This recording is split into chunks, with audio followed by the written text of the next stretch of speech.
Selanjutnya menyanyikan Mars Piki. Penegakan hukum yang berpihak dan adil kembali menjadi perhatian masyarakat. Kepedulian ini disuarakan dalam kegiatan silaturahmi cendekiawan Persatuan Intelijensia Kristen Indonesia Jawa Barat yang digelar di salah satu kampus di Kota Bandung. Dalam forum ini, para intelijensia dan masyarakat bertukar pikiran dengan fokus tentang kondisi hukum di Indonesia yang sudah harus berubah. Persatuan Intelijensia Kristen Indonesia atau PKI Jawa Barat menilai sistem hukum di Indonesia harus berubah dan bergerak tanpa pandang bulu. Perubahan harus dilakukan secara menyeluruh, dimulai dari sistem hingga orang-orang yang menjalankannya agar tidak lagi ada celah bagi orang yang bersalah lolos dari jeratan hukum.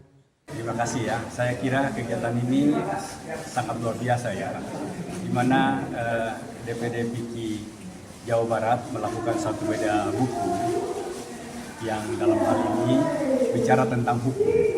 Nah, itu satu peristiwa yang bagus.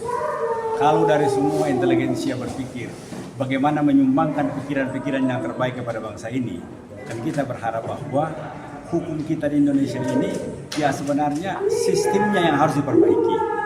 Setelah sistem diperbaiki, orang-orangnya juga harus berubah. Kenapa? Kita berharap bahwa hukum kita di Indonesia ini benar-benar bisa menghukum orang yang salah.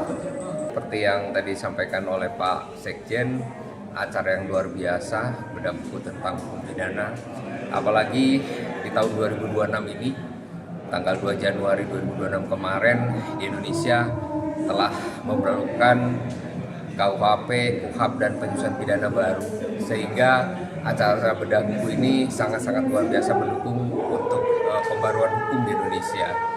Saya berharap DPP PKI ke depannya akan lebih giat lagi, akan lebih memberikan pemikiran-pemikiran yang baru tentang hukum yang ada di Indonesia ini.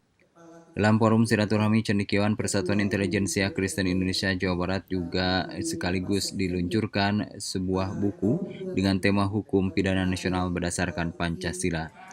Diharapkan dengan forum ini masyarakat dapat lebih kritis terhadap kondisi hukum di Indonesia dan hukum di Indonesia dapat berdiri tegak dalam jalan yang benar tanpa pandang bulu dalam melakukan penindakan. Yohana Kurniawan, Bandung TV.